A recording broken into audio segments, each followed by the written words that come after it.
3 days ago, I turned 15, and my grandmother gave me a very special and wonderful gift. She transferred the ownership of her penthouse to me. She doesn't live there herself. She has a house in the suburbs, but she's owned the apartment for a couple of years and sometimes stays there when she's in town. I was absolutely thrilled, because the last year has been absolutely terrible for me. First, my dad left the family. He was always a terrible workaholic and never found time for either me or my mom, but my parents' split was still a huge shock. My mom didn't even tell me about it until my dad quietly moved out almost a year ago. It turned out they had already filed for divorce by then. They decided they couldn't live together anymore because my dad was too overwhelmed with everything. They never told me exactly why he was so overwhelmed. He didn't even say goodbye to me in person. After he moved out, he sent me one last message. Behave. That was it. I never saw him again. Soon my parents officially separated, and my mother inherited the house and full custody of me and my brother. My father retained visitation rights, but he never used them, so I don't know what's happening with him now.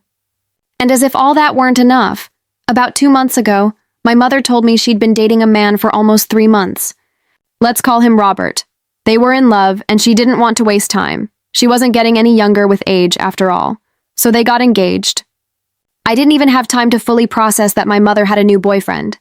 At that very moment, she announced that she was engaged and that this man would become my stepfather.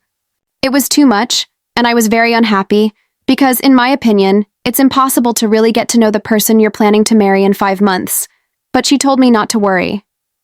A couple of weeks later, she introduced me to him, and he seemed very reserved and cold. However, with my brother, he acted completely differently. He was very playful. At first, I thought it was just because my brother was only 4 years old and it was easier to fool around with him. But a few weeks later, my mom told me something that completely changed my perception of both of them.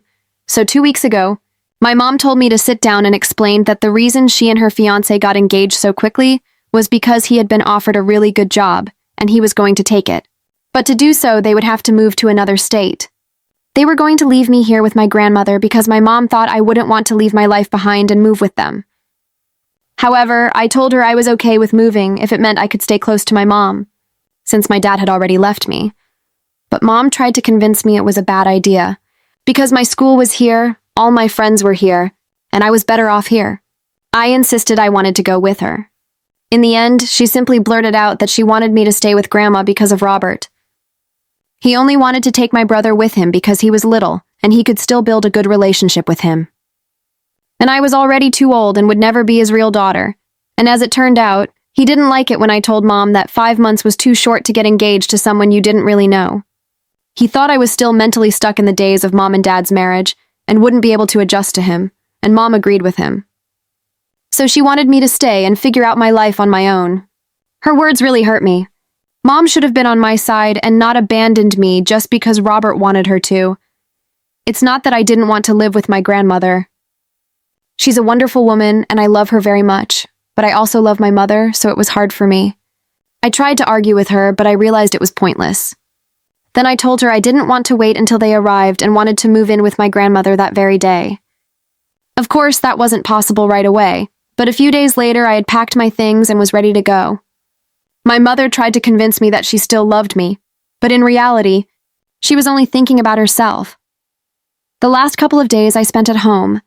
I didn't speak to my mother at all and didn't even say goodbye to her on the day I left. Honestly, I didn't think it was necessary. The only person I said goodbye to was my younger brother, because I knew I would miss him terribly. Since then, I've lived with my grandmother, and she's been incredibly sympathetic. Incidentally, she's my mother's mother.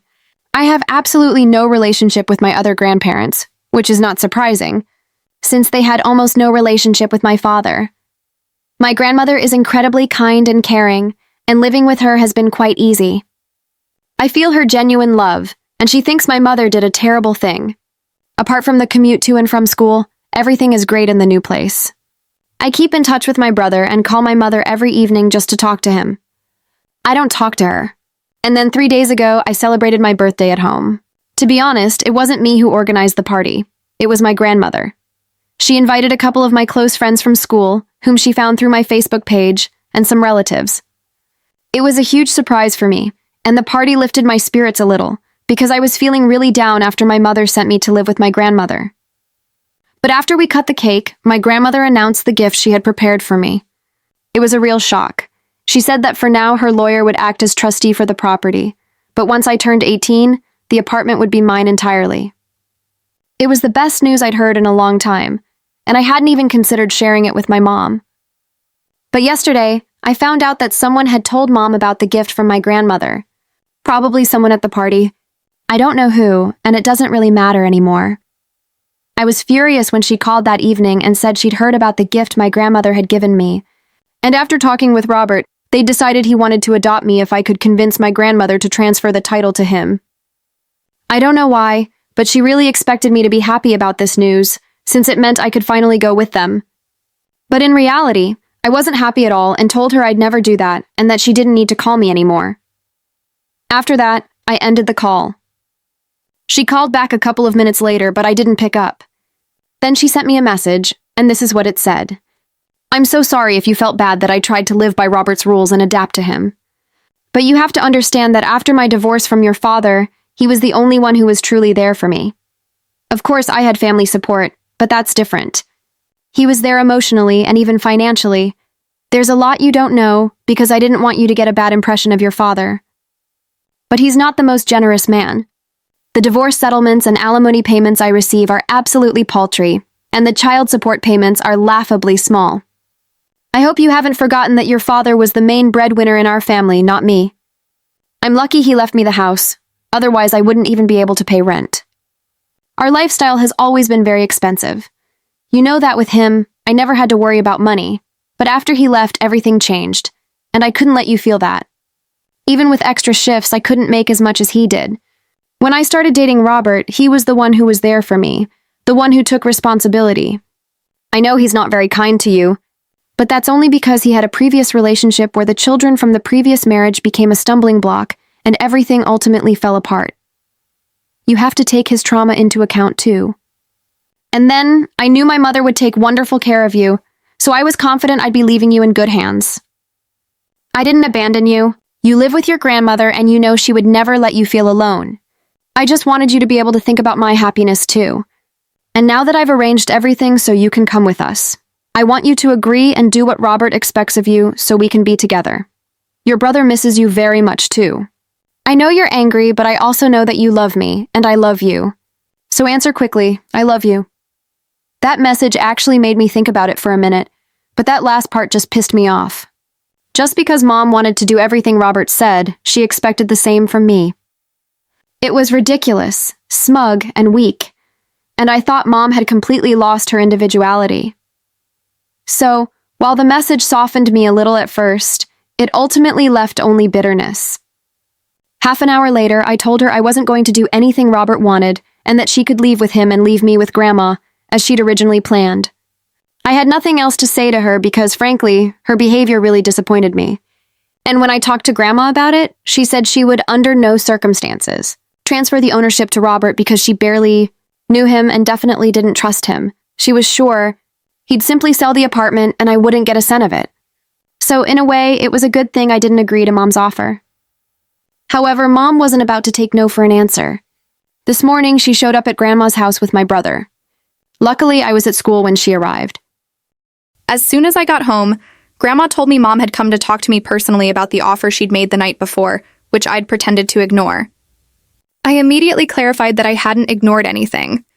I had indeed responded to her message and made it very clear that this wasn't happening. I wanted her to stick to her original plan because I had no intention of trying to persuade Grandma to sign the property over to Robert. We don't trust him, and I've made that clear, so I don't understand why she's still pretending not to understand. I was very abrupt and responded harshly, but can you blame me? Anyway, Mom started crying and said she was just trying to make everyone happy, but no matter how hard she tried, it wasn't working. I was furious that she was sitting here in the living room and crying, although in reality, I should be crying, because I was the one who was abandoned by both parents. I told her to stop and said she was completely screwed. She wasn't trying to make everyone happy. She just wanted to make herself happy and expected everyone around her to bend over backwards for it. And maybe everyone else was willing to put up with it, but not me. I have my own life, and I wasn't going to ruin it by running after her and trying to make sure she was okay. This stunned her, and soon after, she left. Later, I realized she'd blocked me and now I feel guilty for telling her. So, was it wrong for me to tell my mom that she's selfish and only cares about her own happiness? Hello, everyone. First of all, I want to thank everyone who took the time to comment on my first post. It was a real eye-opener. And yes, I think there were a lot of things I hadn't even considered before. It never occurred to me that my mom's relationship with Robert could have started before the divorce. Perhaps she only told us about them now because it's easier and more convenient for her. The divorce is already behind her, and no one would suspect a thing. Honestly, I never even thought about it because I couldn't imagine my mother being capable of cheating, but now I'm not so sure. Maybe she is. However, it's no longer my business, because she's made it clear she wants nothing to do with me. The only thing that hurts me about this situation is that I can no longer communicate with my brother, and I miss him very much. We always got along well, and it's hard for me to think that he could be Robert's son, as many of you have suggested. I try not to think about it, but now that people have started writing such stories, it's becoming increasingly difficult to ignore these thoughts. I really want to know the truth, but I'm scared. I've discussed these assumptions with my grandmother a lot in the last couple of days since that post, and although we still haven't come to a conclusion on the truth, it's become very difficult for both of us to look at my mother the same way. I think talking to my father could clear things up, but I don't even know if he wants to discuss it with me. It's been 4 days since my mother visited us, and we haven't had any contact since. She blocked me the very first day, and later my grandmother told me that my mother blocked her too. That's quite ungrateful of her. To be fair, my grandmother takes care of me without even demanding child support from my mother, because she has her own money. She does this purely out of kindness and love for me. I can't imagine anyone giving up a well-deserved retirement to raise their grandchildren, but that's exactly what my grandmother did. I think my mother should be grateful to her for that, but instead she blocks her. I have a lot of anger built up towards my mother and even more questions that I still don't have answers to. I just really hope that sooner or later the whole truth will come out. Update 2. Hello, everyone. This update will be quite long because my father came to visit me this evening. It turns out my grandmother contacted him but didn't tell me anything because she wasn't sure he would actually come and she didn't want to give me false hope. Anyway, he came as soon as he found out that my mother was engaged to Robert. There were so many revelations, and I'm still trying to process everything. I was very surprised by my father's visit, and even more so when he hugged me and said he was so sorry. Finally, he sat me down with my grandmother and started telling me everything he knew. He said that he and my mother had been losing love for each other for a long time, but stayed together for me because they didn't want to break up the family, and then, about 3 years ago, my father started an affair with a coworker. He really wanted to tell his mother, but he never found the courage. Finally, she found out about a year ago and filed for divorce. She told him she'd keep it a secret only if he stayed away from us. She laid out a whole list of conditions. He had to leave her the house. She had to have full custody of me and my brothers. And while he would have visitation rights, he couldn't exercise them unless she gave her permission. She also demanded huge alimony and property division payments, and he agreed to all of them. The only thing he wanted in return was for her to keep his infidelity a secret and never tell me, because he didn't want me to hate him and think he was a cheater. So far, Mom has kept her word, but at the cost of me having no contact with him. He also apologized for always being a workaholic and never devoting enough time to building a close relationship with me, but he said Mom was partly to blame. She always wanted more, and so he had to work endlessly because the lifestyle she demanded was unaffordable without a grueling work schedule. He said it wasn't an excuse, but he still wanted me to know that the blame wasn't entirely his. I kind of understand that, but it's all hard for me to accept. But anyway, he said the reason he broke his promise to Mom and came to me without her knowledge was because in the message Grandma left him, she mentioned Robert and wanted to ask if Dad knew him. That's why he was so quick to come. My father not only knew Robert, but also knew exactly what kind of person he was and wanted to warn us. It turns out Mom, Dad, and Robert had all hung out in the same social circles back in college. My parents were already a couple then, but Robert had always been in love with Mom. On the eve of graduation, when they all went out for drinks, Robert confessed his feelings to her. Mom was dating Dad at the time, so she naturally rejected him, but only told Dad 2 weeks later, adding that she was confused about her feelings. Because of this, they decided to take a break from their relationship. According to my father, their break lasted almost 2 months, and during that time, my mother went on a couple of dates, including with Robert, but nothing good came of it. She eventually returned to my father.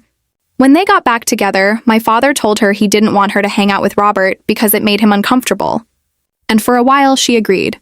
However, later that year, he found out she was still hanging out, which led to a huge fight, after which they almost broke up. Then Robert came to my father's house, and after that fight, they got into a fight because Robert thought it would impress my mother. Instead, she only became angry at him for the violence, especially after she had already made it clear she only wanted to be friends and nothing more. Eventually, she cut him out of her life completely. My father said Robert had always been unstable and a jerk. After Mom stopped talking to him after college, he moved away and no one heard from him for many years. But now Dad thinks Mom and Robert got back together a couple of years ago because she once mentioned hearing from friends that he was back in town. He's not sure exactly when Mom started talking to Robert again, but if they're engaged, that definitely means she cheated on him too, and all the conditions she set in the divorce are automatically null and void. Dad said he was going to talk to Mom directly, but first he wanted me to meet her myself and sort things out. He promised to wait, and then after I talked to Mom, he could do whatever he saw fit. I'm still trying to wrap my head around it, and my head is in complete disarray because I don't know who to trust. Neither of my parents has been kind to me, and this whole story is a complete mess. So, I finally talked to Mom, and I didn't tell her about meeting Dad. I just wanted to talk to her privately and hear her side of the story. She'd blocked me out so completely that I had no choice but to show up unannounced. Dad came to visit 3 days ago, and yesterday I finally plucked up the courage to talk to Mom. She was surprised to see me at the door, but she invited me in anyway. Luckily, Robert wasn't home, so I could talk to her without embarrassment. At first, I apologized, but it was just for show, so she'd start talking frankly. I beat around the bush a bit, telling her that it was hard for me to accept Robert into our family so quickly, and that was why I'd acted the way I had. Then I got to the point, hinting that it all seemed a bit fishy, and that it was just too convenient that Mom had met such a wonderful man right after her divorce. It would have been the perfect opportunity to confess that she'd known Robert since college, but she didn't. She just said she was very lucky to have met him. That was all. I knew for sure that Dad wasn't lying about the three of them knowing each other back in college because he had photos. The only thing I doubted was the details of the story he told. But as soon as Mom brazenly lied to my face about never having met Robert before, I knew who to believe. But then Mom only made things worse for herself by saying she hadn't intended to tell me, and the reason she'd so quickly agreed to the engagement and move in with Robert was her intense desire to forget everything about my father and erase him from her life. And then she told me about his betrayal, the very secret for which Dad had sacrificed everything and received her promise that I would never know. After that, I saw no point in talking to her anymore. I simply told her I'd see her again and left. As soon as I left, I called Dad and told him he was free to do whatever he wanted because now I knew the truth, and I knew he hadn't lied to me. So now Mom would finally get what she deserved. I'm not saying Dad has suddenly become a saint or that all blame is absolved, but at least he's not as terrible as Mom. Update 4. Hi everyone, I have a lot of news. First of all, everyone was really worried about whether my brother is my father's child, and frankly, I was worried about it too. But last month, after Dad talked to Mom, they did a paternity test, and fortunately, my brother was indeed my father's son. So now Dad is fighting for full custody. And since I'm 15, I can officially state that I want full custody, and that will be taken into account. However, I still live with my grandmother because even though Dad is trying to fix things, we still have a lot of unresolved issues. For now, I just want to stay with my grandmother because I feel completely safe with her. Mom was furious when she found out that my visit was only to find out the truth about her and Robert. Since then, she's only unblocked me once to scold me, and then immediately blocked me again. We haven't spoken since. As for Robert, he left Mom as quickly as he got engaged to her. As soon as he found out Dad was trying to reduce child support and other payments, it turned out he'd been lying to Mom the whole time. He hadn't had any job offer. His plan was to join his uncle's business, which was barely staying afloat anyway. And he was going to finance it all with Mom's money. And that's why he was trying to persuade Mom to make me transfer the apartment my grandmother gave me to him. They'd been together for the last 2 years, and all that time he'd simply been pulling her leg. Long story short, Mom got scammed, and instead of feeling ashamed, she's complaining about Robert to all her friends. But she doesn't realize that her friends are talking about her behind her back. That's how Dad found out, and then I did. I'm incredibly grateful that Mom decided to cut me out of her life as soon as Robert asked. So Dad and I decided to try to repair our relationship, and he promised to be the best father he could be to me. And as soon as he gets full or at least joint custody of my brother, we'll try to be a happy and normal family. I don't know what normal means, but we'll definitely try to be at least a happy family.